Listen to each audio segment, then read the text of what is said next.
Hi, this is a quick video to show you what I do with the waist tape and the waistband, because I know that in my The Way the Sewing Nut Does It document, I've written it down, but it's one of the areas which, if you've not done it this way before, and why would you, it's a bit tricky to understand exactly what I'm talking about. So I've got a few here at the various stages so you can see what I'm talking about.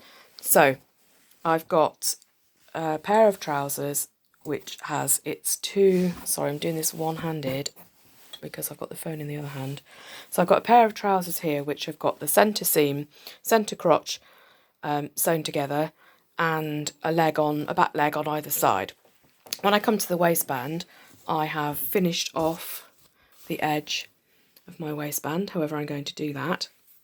And then I have taken the tape, put it towards this edge and overlocked. This is the back crotch seam, overlocked this seam.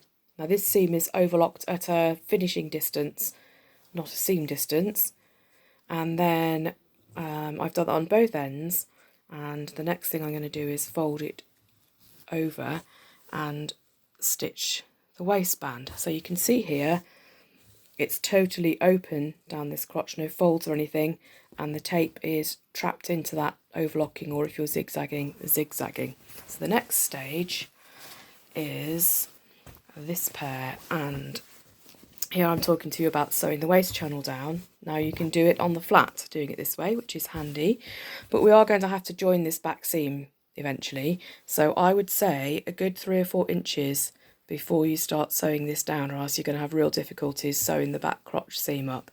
So I've sewn this down, and when I get to the centre front-ish, here it is, come on thing, sorry, dropped the piano, ironing board.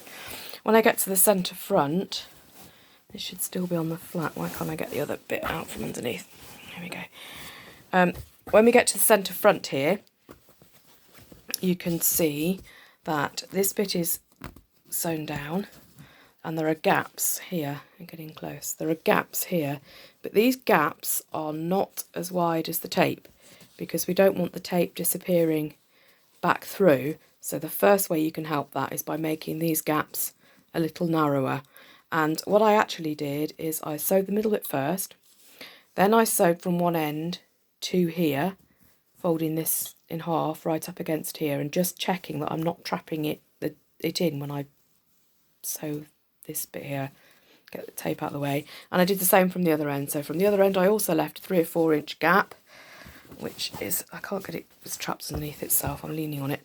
And again I sewed in this direction, and when I got to here I squished this right up and sewed to there, making sure I didn't trap it while I was sewing. So that's the next stage, to get the tape in and the waistband down, but don't forget to leave those gaps, particularly at the ends. Then the next thing is the back crotch seam, joining the back crotch seam.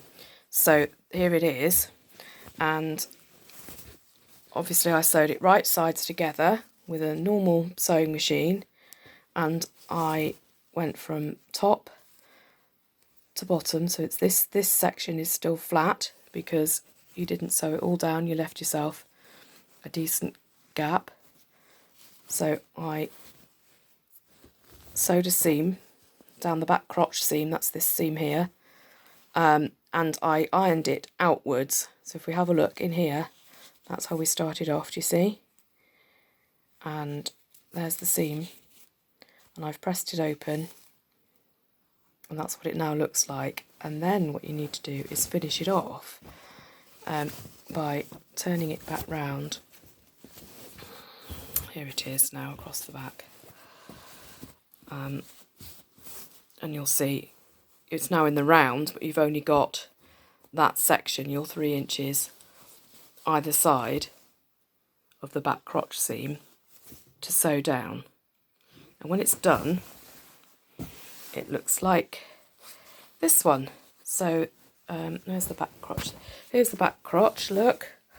So it's nice and neat here, and if you think about what's in there, there is a piece of tape which is attached by this overlocking, and it's also been attached by being sewn through there. So there's 2 lots of stitching holding that tape in the back.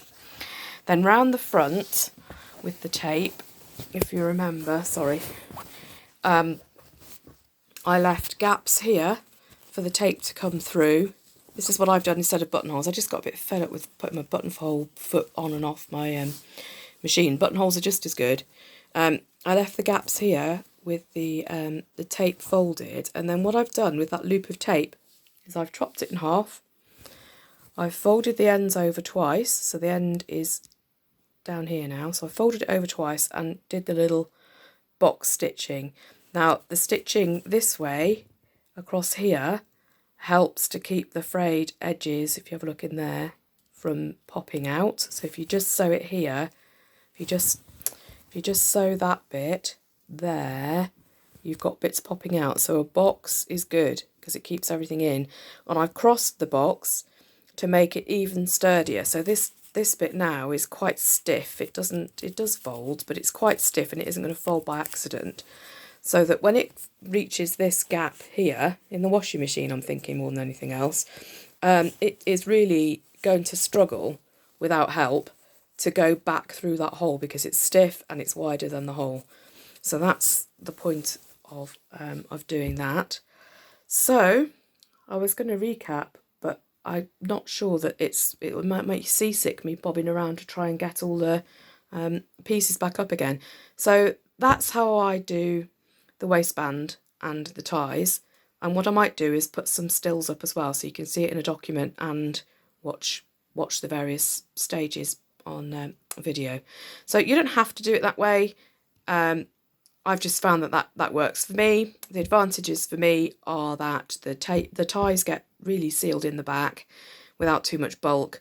I can put the waistband, finish the waistband, turn the waistband over and sew it down mainly on the flat, apart from that little bit at the back. And this tie situation, I've tried various different ways, and if you're fed up putting your buttonhole foot on and off, that works just as well, as long as you make sure that this gap is too narrow for a full width tie, and that you've got something really quite bulky on the end with no fray bits so that it doesn't go back in. Okay, hope that's helped.